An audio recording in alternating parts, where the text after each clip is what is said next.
Again, I will show you another variant of Ghetto. It will be Ghetto with Suzy Q. Donc Suzy Q, Ghetto.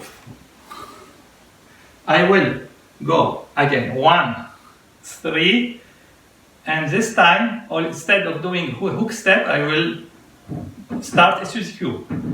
5, 6, 7. Again, 1, 3, 5, 6, 7.